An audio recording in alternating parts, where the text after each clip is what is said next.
Alrighty, let's talk about Lightblade, aka the new Glassway, which is a little funny because Glassway's in the rotation too. Yeah. Okay, so this strike, I'm gonna be completely blunt, is gonna kick your ass. This strike is clearly the hardest one in the game this season. Much harder than Birthplace of the Vile, in my opinion. Much harder than Glassway, especially if you know the layout of Glassway already. It's been around for a couple of seasons. I do want to bring up one thing before I start talking about the strike and stuff. There is a Bungie post in an old TWAB. Let me pull it up right here.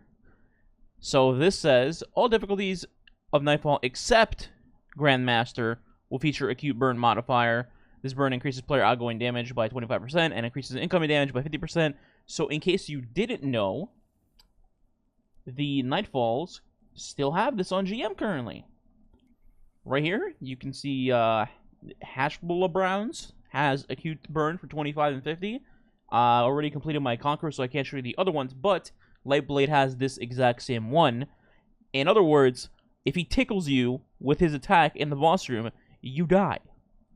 That's it. You just die. It's like Thanos snap. You're dead. So Bungie hasn't talked about this. People pointed out on Twitter that it says this, and we have no communication so far that they're going to turn it off, or they change their minds, or whatever. So I just want to point that out, that it might get turned off, it might not get turned off. I don't know. I don't want to say one way or the other, and then they post the opposite. But I just wanted to bring attention to this in case people are wondering what the hell is killing them in the boss room in 0.0001 seconds. Now, with that being said, let's talk about the strike. So, first off, like I said, the strike is brutal, and you need to play very, very, very carefully, hyper-focused. This is the loadout that I used. Now, I'm not going to tell you what heavy to use or what primary weapon. In my case, it was a Pulse, Stars and Shadow. However, I will say there is an Arc Burn, so if you want to take advantage of Arc Burn in the heavy slot, that's totally fine. Arbalist is king. Arbalist absolutely slaps the piss out of everything in this Nightfall. You should never take it off. It's extremely easily accessible. Just go to Xur and buy it. It's very simple. Trust me, you will never regret it. It is one of the best weapons in the game, period. If you don't know what it does, essentially, it breaks every shield, no matter what, Solar, Arc, Void. On top of that, it breaks barrier shields, and when you break a barrier shield, you automatically reload your entire mag. So let's say you're down to one bullet in your mag, and then the barrier shield comes up. You shoot it once, instant break, bam, 6 shots in your mag again. It's amazing. There's literally no reason to take it off for this Nightfall, in my opinion. And trust me, I am an Agger Scepter enthusiast. If I wanted to run Aggers, I would. But Arbalist is so damn good. Usually, I recommend a couple of things for people, like you can run a Sniper, you can run this, you can run that. But this strike, besides the boss room kicking your ass, Arbalist is just king. Now, moving on to characters. So, character-wise, again, I'm just going to say you can use whatever you want. You can complete this with any character that you want. In case you're curious what we did, we had 2 Warlocks and a Titan. We did not have a Well, because you could use Well, but the boss will just, like, sit on you and kill you. But we used Shadebinder, and I used, as what you see on screen, a Nova Bomb Devour build with Controverse Hold. Basically, I just throw grenades non-stop everywhere, weakening everything. It is really, really solid. I will say, for the average Joe, probably Shadebinder is better because of the new exotic gloves, and you can just spam turrets everywhere and cold snaps. Pull it up right here. Sorry about that. There you go. For the average player, you know, this is much safer because you freeze stuff at a constant, just going ahead, freeze, go ahead, freeze, go ahead, freeze. So that's a bit more safe. But if you know how to abuse Controverse and, you know, the weakening mechanic for Void 3.0, it is also really solid, so that's why I went with that. But you can use either one, honestly. I don't recommend Well just because I genuinely think the boss will one-shot the Well with one little ball attack. I'm not even kidding. The last thing I'm going to mention before talking about the actual encounters. Resilience effing matters. People still sleep on resilience, and it drives me up a effing wall, dude. Resilience will help you survive sniper shots. It'll help you survive multiple boss shots. But probably not in this case because he's a psychopath. But in most GMs, it will. I actually had one of my teammates running 2 resilience in some of our Conqueror runs last night. 2! And guess what? Everything was dunking on him because he just didn't think resilience mattered. Now, what I did was have 5 resilience, and also, in most cases, I had void resist, which you see right here on screen, and then I had thermoshock pleating. You can also have 2 of these on if you have a corrupted echo chest piece from the master dungeon from last season. I think I actually have one on my character. Let me take a look. Yeah, right here. There you go. So you can have 2 of these on. They do stack. 2 do stack, 3 do not. So don't do like 2 of these and an arc resist. That will not work, in case you're wondering. And this combined basically lets you survive every kind of like hard-hitting shot, like a sniper shot, for example, unless the enemy is an upgraded version. Like, for example, red bar enemies, you'll survive. So like a Vandal in Glassway that snipes you, you can survive a shot from them. But if a yellow bar snipes you, you're dead. Also, a scoring crossbow kills you in 1 shot, I believe. I think that's the only exception in the game. For whatever reason, the crossbow just... I guess it counts for a sniper and a rocket launcher, and it just... You're dead. Okay, starting with the Shriek, I'm just going to cover the important parts, just to not keep you guys here for an hour. The beginning room. You're going to just have 2 barrier champions, 2 arc barrier knights, regular dudes, and then some acolytes, and obviously the boss. You're going to want to just clear out the enemies one by one.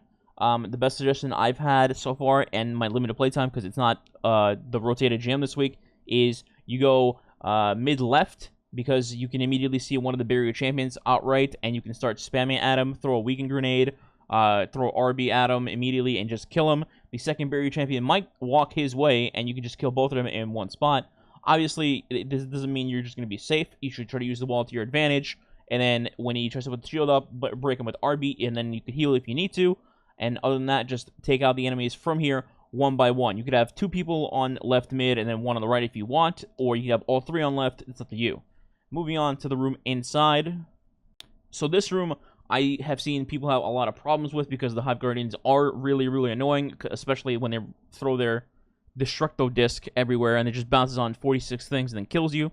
So I happen to notice a little thing with the, I don't know if it's the AI or just how the room's supposed to go, but when you eventually get through some kills in the room, I believe the trigger is to kill a barrier champion for more ants to spawn. I could be wrong, again, limited playtime, but what we did was lower the first Hive Guardian down and then try to kill him before trying to take out either of the barrier champions.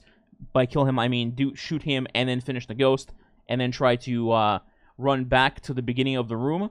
So usually the Hive Guardian hangs out top left or top right, just whenever he's on one of those sides. That's where you want to shoot him, and then, you know, call out like he's one shot, he's finishable, etc. And then try to kill him from there. Obviously, you want to take out at least the acolytes on the ground, so that way when you try to go for the ghost, you don't die. Once you do kill him, you should back up to the beginning of the room, assuming that you haven't killed too much stuff, nothing else will spawn yet. And then once you kill the first barrier champion, 2 more Hive Guardians will show up among a bunch of Thrall, a Yellow Bar, Sword Knight, etc. So at this point, you can do 2 things.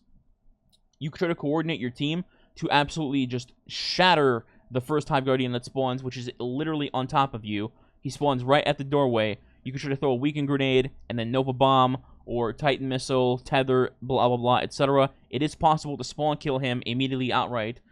We ended up trying this, but I think we didn't have a second super, like, offensively to take him out, which was fine. Okay, I still did a ton of damage, but if you don't kill him, that's totally fine. What I noticed is if you take the time to just back up in the hallway in which you came in, the Hive Guardians, plus even more ads probably, actually just funnel into that hallway. They don't go in the hallway, they just stay at the entrance of it. Now, you're going to want to obviously not attack them when they're in super form unless you have a suppressor grenade, but they'll be in this hallway the whole time. So you can actually peek and throw, like, let's say, a weaken grenade.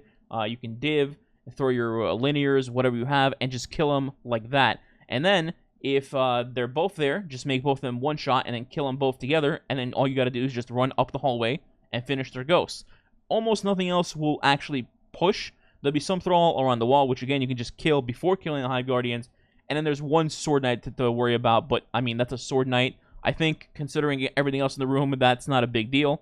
And it's very, very easy to kill the Hive Guardians here. They just line up for you to kill, and that's it. You don't gotta go to the back of the room in, like, Uganda, where all the ads spawn and then get surrounded and killed. I really don't think that's a good idea. So that's the strat for me for this room, just to make it very, very simple and go fast. For the next two sections, I don't want to take up too much time. As I mentioned earlier, range is king for the gondola. I do think really because of the wizards are at a distance, the shriekers are at a distance, you want to kill them outright immediately. For shriekers, you might want to just waste Arbalest just to kill it quickly and not have anybody get killed or get shot. And then for the wizards, you want to outright shoot them immediately. If you have solar, take their shields down, kill them, get it over with. Acolytes aren't really a problem, but you still want to try to take them out from the sides that they shoot you on, because one bad grenade and you're dead. But it's really not that bad as long as you kill the wizards and the shriekers in front of you. And then once you get to the end of the gondola in the thrall section, so what we did was we did have a Trinity Ghoul, which just dumps on everything because, well, it's arc and the arc burn is on. But if anybody on your team has a vortex grenade, especially a charged one with controversy like I did, just throw it on the floor every time the thrall spawn in, and you just get your grenade back over and over and over and over again, and the thrall have no chance, quite literally no chance at all, and then the gondola is finished. It's not that bad. So then once you get off the gondola, you jump down, and now you're going to be in the little Crota's End section for D1 players that played Crota's End. This section is annoying as hell, but it's not too bad. One thing you got to know is that the gates seem to actually be RNG. They're not going to be in the same spot every single time, so you need to look out for those because the gates are what trigger the next lamp. So what you got to do here is get your team coordinated to be together. Don't be split up.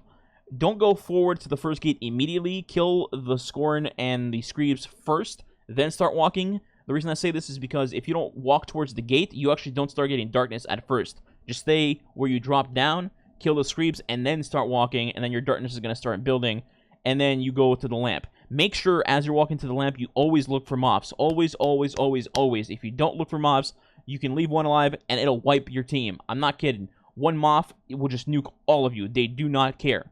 So make sure you kill the 3-4 moths, whatever, that are surrounding the lamp as you're walking to it, and always watch your back for Screeves after you've done that. Every single time. They pop up so much, you can easily get nuked by them. Next part, the Ogre Gladiator Dome Arena. So I've seen a couple of different ways people have done this, but I think our way that we did it is the most safest. So you may notice that the Abomination is either an absolute suicidal psychopath, and it will be fighting a la cool face to face between 3 ogres, 2 shriekers, and the boss himself. I don't know what the hell that Abomination is thinking, but if he is, just shoot him once and let the game kill him. Honestly, you get credit if Alakul kills him, so just leave him there. Other than that, the 3 Shreks in the middle, you could just stay upstairs and just plink away at them. If you have a ton of ammo, go ahead and use the ammo on them. Otherwise, throw charged weaken grenades, use primary, blah, blah, blah, and just kill them out one by one. Alakul can't hit you from the distance that you're standing initially. If you drop down, then he can hit you, but if you don't drop down, you should be fine. If the Abomination is close to Alakul, by the way, the Shriekers will be open, and if he's there, use that time to actually shoot the Shriekers down, because if he's not there, they won't be open, but since he's aggroing the boss, they'll be basically sitting ducks for you to kill. So, if they're open, kill the Shriekers, otherwise just start working on the Ogres and the second Abomination that happens to be downstairs. Small note, there are Screeves down there, and they may jump at you if you're standing up top, so just be wary of that. Other than that, just take everything out one by one from upstairs, and then once everything is down, if the Shriekers aren't down, but everything else is, you can drop down, and then try to kill them one by one. After you do, then Alakul will leave. Don't try to waste ammo on Alakul, in my opinion. Like, you could make him leave with damage, I believe, but you just take out, your resources for no reason when he'll just leave when you kill everything else. You know what I mean? So, that being said, let's go to the boss room. So for this boss fight, I'm going to try to show at least a good chunk of footage just to kind of give you guys the idea of what I was doing during the boss fight. I will say, what I was doing, it was a bit risky, but I knew it would work in most cases. In case you're wondering what the hell I'm talking about, is I was able to aggro and kite the boss in a good amount of time in this boss fight, because when he's aggroed on you and you happen to be on an edge or in the middle plate, he actually walks to you or jumps down or jumps up, and it does not shoot you with an arc ball. The only time he does shoot you, unfortunately, is when he aggroes someone else, and then he quite literally tries to shoot them, and then shoots a fireball out of his ass in the other direction and kills you. probably a bug. I don't know. But as long as one person aggroes him, you can actually kite him up and down and let your teammates breathe and take out, enemies, champions, etc. So that's something you might want to have in your back pocket if things aren't working. But if you're not comfortable doing it, I don't recommend it. Just wanted to mention because I'm sure people are going to see on screen what the hell am I doing. So now we're going to talk about how the boss fight actually works, like what spawns when. So first off, in his first 1/3 of his bar, let's just say the fight is 3 phases. In the first half of the bar, he just has Thrall and stuff in the arena. You can jump down and kill Thrall. There's also Orbs of Light, I believe, in the water every 3rd phase. So if you use a super, you might want to get those and pick them up if you're in a good spot. Obviously, don't go down there if he's just standing bottom middle and he'll kill you. And then once you get his first bar down and he will teleport to the middle, you will have 2 Hive Knight yellow bars spawn in. They're just Sword Knights, so they're not too lethal. But the third thing that spawns with them will be a Hive Guardian. So more than likely, you need to target the Hive Guardian immediately. You might want to kill the Sword Knights first, so you can then go kill the Hive Guardian and then just break the Ghost. One thing to note is I'm pretty sure barrier champions spawn in once you kill the Hive Guardian. So if it works that way, you definitely want to kill the Sword Knights first and then leave the Hive Guardian for last. That way, when you kill the Hive Guardian, the barrier champions spawn last, as in, let's say you kill the Guardian and then the Sword Knights are still up, but then you get barrier champions on top of that. So you probably just want to avoid that. So kill the Hive Guardian last, then 2 barrier champions will spawn in from the top of the arena in the doorways. You want to go ahead and just take these out one by one, obviously, but keep note that the boss will start moving again, so you need to separate yourselves and just be divided everywhere. More than likely, like I'd say 90% of the time in this boss fight, you definitely want to be spread out from your teammates. You don't want to be sitting in a corner together, because it will more than likely mean instant death. When these ad waves do come out, things like stasis turrets, Shadebinder, weekend grenades, Nova Bomb, Thunder Crash, etc. are the things you should be using here just to get rid of champions or large ad waves immediately, because if you let them spread out too much, they will overwhelm you and that will cause big problems. That's what you basically save your big abilities for. Obviously, at the end of the strike, you can save, let's say you have a Thunder Crash for the boss, but during the middle sections of the boss fight, this is where you save your big abilities, or, you blast out heavy, things like that. I highly recommend doing that. Now, obviously, like I mentioned earlier, you need to keep your head on a swivel. You need to be hyper focused.